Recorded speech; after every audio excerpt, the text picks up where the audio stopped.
নমস্কার, নিউজ টাইমের ডিজিটাল পেজে আপনাদের সবাইকে স্বাগত। আপনাদের সঙ্গে আমি সুপ্রিয়। আপনারা দেখছেন নিউজ টাইম ডিজিটালের প্রিমিয়াম কন্টেন্ট এডিট বিট। আজকে যে বিষয় নিয়ে আমরা কথা বলবো তা অত্যন্ত গুরুত্বপূর্ণ রাজনৈতিক দিক থেকে।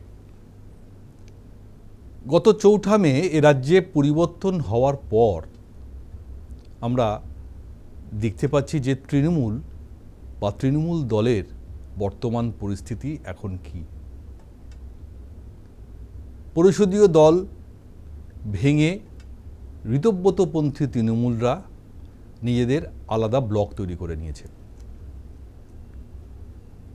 কর্মসমিতির নতুন কেন্দ্রীয় দলও তারা ঠিক করে ফেলেছেন, তার সভাপতি নির্বাচিত করা হয়েছে অরূপ রায়কে। এবং তারাই যে আসল তৃণমূল বারবার সে কথাই বলার চেষ্টা করেছেন। এবং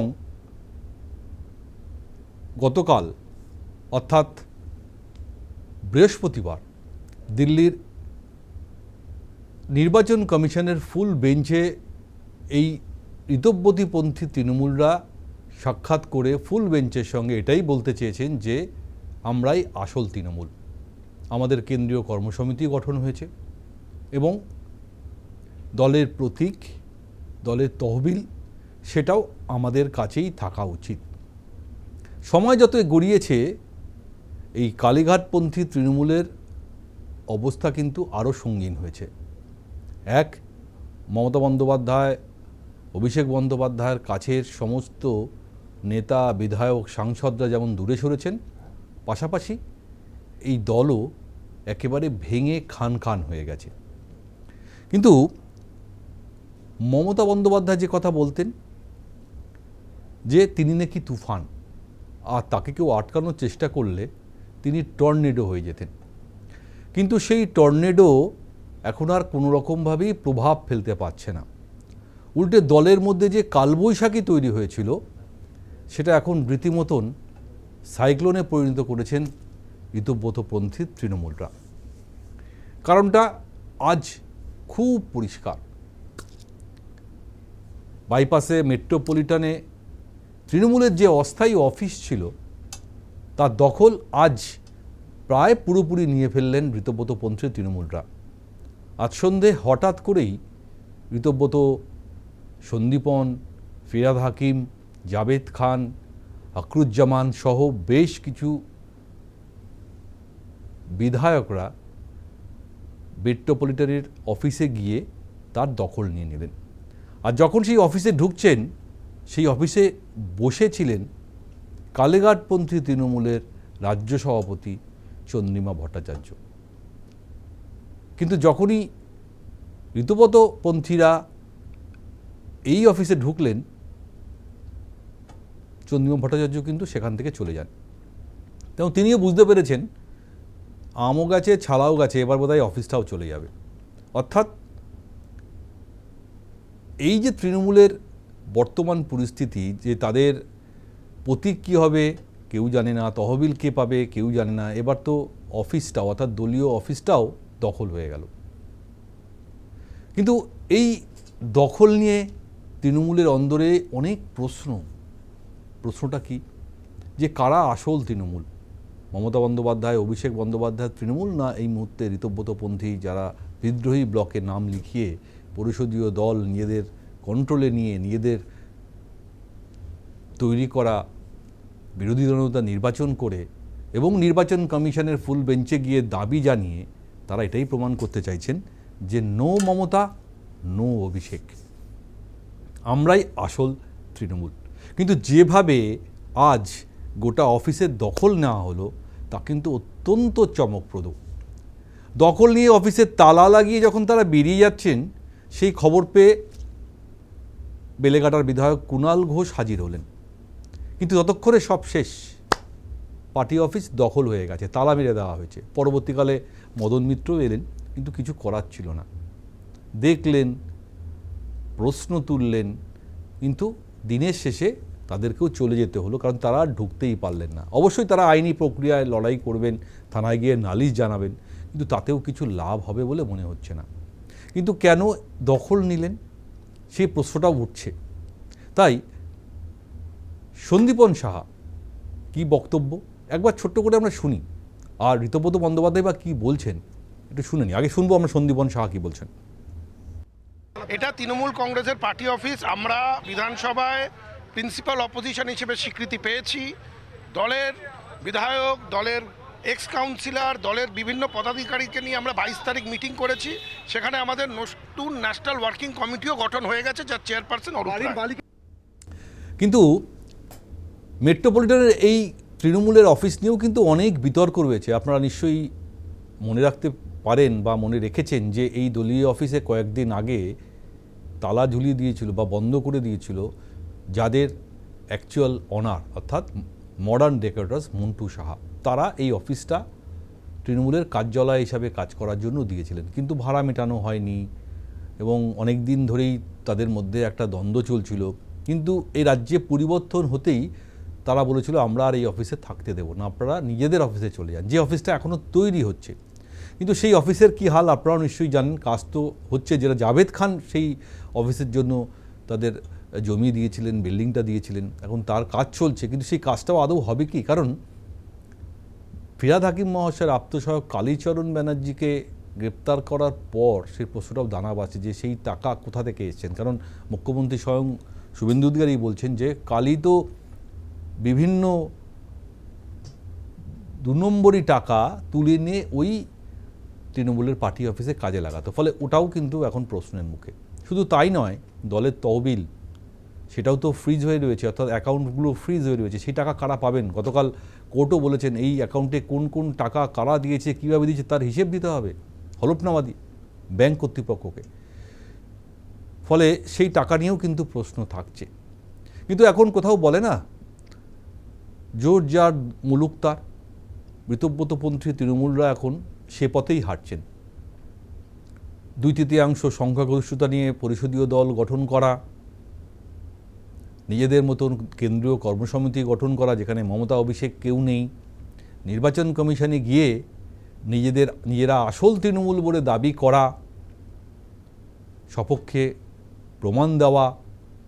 যদিও সোমবারে নির্বাচন কমিশন দুপক্ষকেই চিঠি দিয়ে জানাতে বলেছেন গোটা বিষয়টা, তারপরে হয়তো সিদ্ধান্ত হবে। কিন্তু যতক্ষণ না সিদ্ধান্ত হচ্ছে, ঋতব্রতপন্থী তৃণমূলরাই যে এ রাজ্যে রাজ করবেন বিরোধী দল হিসাবে, সেটা কিন্তু প্রশ্নাতীত। ফলে সময়ে অনেক কিছু আসবে প্রকাশ্যে, সেই ইঙ্গিতই হয়তো ঋতব্রত বন্দ্যোপাধ্যায় আজকে দিয়ে গেলেন। কি বলছেন একবার শুনুন ঋতব্রত বন্দ্যোপাধ্যায়। যা হবে দেখতে পাবেন। এত অধৈর্য হলে, এত অধৈর্য হওয়াটা ঠিক নয়। ঋতব্রত বন্দ্যোপাধ্যায় খুব ইঙ্গিতপূর্ণ মন্তব্য করলেন। কিন্তু আজ সন্ধেবেলায় কেন এই পার্টি অফিসকে দখল করতে হলো, এর পিছনেও অনেক কারণ। যত সময় যাবে সেই কারণগুলো প্রকাশ্যে আসবে, আলোচনা হবে, খবরের শিরোনাম হবে। আর আমরা আমাদের এই ডিজিটাল চ্যানেলে আমরা আমাদের মতন করে সেই খবর আপনাদের জন্য পরিবেশন করবেন। এবং পরিবেশন শুধু নয়, আপনারা আপনাদের মতামত এই অনুষ্ঠান চলাকালীন আপনারা দিতে পারেন এবং আপনাদের ভিউজ আপনারা আমাদের এই অনুষ্ঠানের মধ্যে দিয়ে আপনারা পোস্ট করতে পারেন। এবং শেষে আমরা একটা ভিউয়ার্স পোল তৈরি করছি এবং তাতে আমি কোশ্চেনও রাখবো। আপনারা আপনাদের মূল্যবান মতামত আমাদের ডিজিটাল প্ল্যাটফর্মে আপনারা দিতে থাকবেন। কিন্তু কালীঘাটপন্থী তৃণমূল সত্যি সত্যি কি ভিটে ছাড়া হলো, না শুধুমাত্রই এখন ওই কালীঘাটের মধ্যেই সীমাবদ্ধ থাকলো? কোথায় যাবেন কুণাল ঘোষ, কোথায় যাবেন মমতা বন্দ্যোপাধ্যায়, কোথায় যাবেন অভিষেক বন্দ্যোপাধ্যায়? অভিষেক বন্দ্যোপাধ্যায়ের অবস্থা তো ছেড়ে দেওয়া, কেঁদে বাঁচি। শুধুমাত্র কোর্টের কাছে দ্বারস্থ হচ্ছেন শুধু রক্ষা কবচ পাওয়ার জন্য। কখনো ডিজে মামলায় তার কণ্ঠস্বরের পরীক্ষা থামাতে কোর্টের কাছে যাচ্ছেন, কখনো বিদেশে যাবেন বলে কোর্টের কাছে আবেদন করছেন। এদিকে তো সই বিতর্কে, অর্থাৎ বিধায়কদের সই বিতর্কে তাকে তো ইতিমধ্যেই সিআইডি 2-3বার জেরা করেছে, ভবানী ভবনে তাকে হাজির হতে হচ্ছে। তার আপ্তসহায়ক সুমিত রায় তার বিরুদ্ধেও এফআইআর জারি হয়েছে, হুলিয়া জারি হয়েছে, তিনিও রক্ষা কবচ চাওয়ার জন্য কোর্টে যাচ্ছেন, সেটাও কর্ণপাত করেননি। তার আরও একজন অনুগামী উত্তর 24 পরগনার দেবরাজ চক্রবর্তী, তিনিও দুদিন আগে অ্যারেস্ট হয়ে গেছেন, যাকে ছোট অভিষেক বলা হচ্ছে উত্তর 24 পরগনার। ফলে যত সময় যাচ্ছে অভিষেক বন্দ্যোপাধ্যায় কিন্তু ঘেরাটোপের মধ্যে, আইনি ঘেরাটোপের মধ্যে পড়ে গেছেন। তার সঙ্গে তো ইডি সিবিআই আছে, কয়লা পাচার আছে, নিয়োগ দুর্নীতি আছে, একের পর এক কেস, চাপ সামলাতে আর পাচ্ছেন না। আর অন্যদিকে মমতা বন্দ্যোপাধ্যায় স্পিকটি নট, তিনি ইন্ডিয়া ব্লক নিয়ে কথা বলছেন, মাঝে মাঝে ইন্ডিয়া ব্লকের নেতারা কথা বলছেন, দেখা করে যাচ্ছেন। গতকাল যেমন জয়প্রদা এসেছিলেন সমাজবাদী পার্টির তরফ থেকে কথা বলতে, কিন্তু কী কথা হয়েছে তা বাইরে এখনও প্রকাশ্যে আসেনি। ফলে একেবারে দিশেহারা এই কথা বলতে আর কোনো অসুবিধা নেই। তাই কুণালবাবু লড়াই করছেন বটে, দলের হয়ে গলা ফাটাচ্ছেন বটে, গলার স্বরে আর সেই আওয়াজ নেই। আজকেও যেমন তিনি বলার চেষ্টা করছিলেন অনেক, কিন্তু তার কোনো ভ্যালু আছে বলে মনে হয় না। কি বলছেন কুণালবাবু, একবার শুননি আমরা ছোট করে। একটা ঘটনা ঘটেছে, কারুর মনে হয়েছে দিনের আলোয় আসা যায় না, একটু রাতের অন্ধকার বা সন্ধ্যের পর এসে একটুখানি ওই সন্ধ্যের পর এসে যা করে সেরকম একটা কিছু ঘটিয়েছে। তো যেহেতু একটা বিবাদমান পরিস্থিতি আছে, তার আইনের দিকগুলো তো আমরা তো কোনো দায়িত্বজ্ঞানহীন আচরণ করতে পারি না। এটা তৃণমূল কংগ্রেসের পার্টি অফিস। এবার ঘটনাচক্রে যারা এসেছিলেন তারাও তো তৃণমূল কংগ্রেসের প্রতীকে, মমতা বন্দ্যোপাধ্যায়ের প্রতীকেই তারা নির্বাচিত। ফলে এমন কোনো দায়িত্বজ্ঞানহীন কাজ, আসলে সমস্যাটা হচ্ছে যে মানে আমাদের এই আচরণগুলোতে দলের যারা কর্মী সমর্থক তারা অত্যন্ত আহত হচ্ছেন এবং বিরক্ত হচ্ছেন। যারা জেলায় জেলায় লড়ছেন, আক্রান্ত হয়ে আছেন, ঘরছাড়া হয়ে আছেন, যারা নিজেদের এলাকায় ঢুকতে পারছেন না, উলুবেড়িয়া পূর্ব ক্ষমতা হচ্ছে না তো এলাকায় ঢোকার। যারা করছে এলাকায় একটু আমাদের মতো হাঁটা চলা করে কর্মীদের পাশে থাকুন না, তার বদলে বিজেপির বা পরোক্ষ সাপোর্ট নিয়ে কি করে তৃণমূলের ক্ষতি করা যায়, কি করে তৃণমূলের পিঠে ছুরি মারা যায়। আরে এইসব তো দলের মধ্যে যদি মতপার্থক্য থাকে সেগুলো সব মেটানোর অনেক সময় আছে। এখন কর্মীদের পাশে থাকার সময়, তার বদলে কখনো বিজেপি নেতাদের বাড়িতে, কখনো সন্ধ্যের পর এসে নিজেদের। কুণালবাবুর কথাতে খুব পরিষ্কার, এর পিছনে বিজেপির ইন্ধন রয়েছে। কিন্তু বিজেপি সত্যি কি কোনো রকমভাবে এর সঙ্গে যুক্ত? আমার তো মনে হয় না। ঘুরিয়ে তো কোথাও না কোথাও কাউকে দায়ী করতেই হবে, কিন্তু দলের অন্দরে এত বড় ভাঙন, সেই ভাঙন কেন রক্ষা করতে পারছেন না মমতা বন্দ্যোপাধ্যায়, অভিষেক বন্দ্যোপাধ্যায়? অভিষেক বন্দ্যোপাধ্যায় ছেড়ে দিন, মমতা বন্দ্যোপাধ্যায় কী করছেন তার মুখে কেন কোনো শব্দ নেই? এটাই কিন্তু দেখার বিষয়, জানার বিষয়। আর প্রতীক এবং তহবিল পরবর্তীকালে নির্বাচন কমিশন কিভাবে কাকে দেয় সেটাও আমাদের দেখতে হবে, জানতে হবে। ফলে এই ভিটে ছাড়া তৃণমূলের হাল এখন কোথায় গিয়ে দাঁড়ায় সেটাও আমাদের নজর রাখতে হবে। আর অরিজিনাল যে তৃণমূল ভবন এই মুহূর্তে তৈরি হচ্ছে, সেটাও আদৌ এই কালীঘাট তৃণমূল ধরে রাখতে পারবে বলে তো মনে হচ্ছে না, কারণ সেটাও তো জাভেদ খানেরই প্রপার্টি। দুদিন পরে তিনিও বলবেন যে ভাই এটাও আমরা দিয়েছিলাম, আর দিতে পারছি না। ফলে মেট্রোপলিটনের দলীয় অস্থায়ী দলীয় কার্যালয় যেমন হাতছাড়া হলো, অরিজিনাল তৃণমূল ভবন যেটা, সেটাও কিন্তু কার্যত হাতছাড়া হবে, সেটা এখন থেকেই বোঝা যায় বা বলা যায়। ফলে কি করবেন, কিভাবে করবেন, এখন কিন্তু গভীর সমস্যায় জর্জরিত এই তৃণমূল। এবং এই দলটা আদৌ কতটা থাকবে ভবিষ্যতে, সেদিকেও কিন্তু রাজনৈতিক বিশেষজ্ঞদের অনেক প্রশ্ন। আমরাও তাই প্রশ্ন রাখছি যে কে আসল তৃণমূল আর কে নকল তৃণমূল, কার কাছে এই দলের সম্পূর্ণ ক্ষমতা থাকা উচিত। আমাদের অনুষ্ঠানের শেষে আমরা একদম এসে গেছি, তাই আমাদের ভিউয়ার্স পোল, যেটা আমি বারবার বললাম, এই ভিউয়ার্স পোলে আজকে আমি প্রশ্ন রাখছি আপনাদের জন্য। আপনারা আমাদের সঙ্গে ইন্টারাক্ট করেন, আপনাদের ভিউজ পোস্ট করুন। আমার আজকের প্রশ্ন, যে কোন তৃণমূলকে আপনারা আসল তৃণমূল বলে ভাবছেন, এবং এই তৃণমূল ভবনের দখল কাদের হাতে আপনারা দেখতে চান? মমতাপন্থী তৃণমূল না ঋতব্রতপন্থী তৃণমূল? আপনাদের মতামত এই ভিউয়ার্স পোলে আপনারা পোস্ট করে জানান এবং আমাদের সঙ্গে ইন্টারাকশান করুন।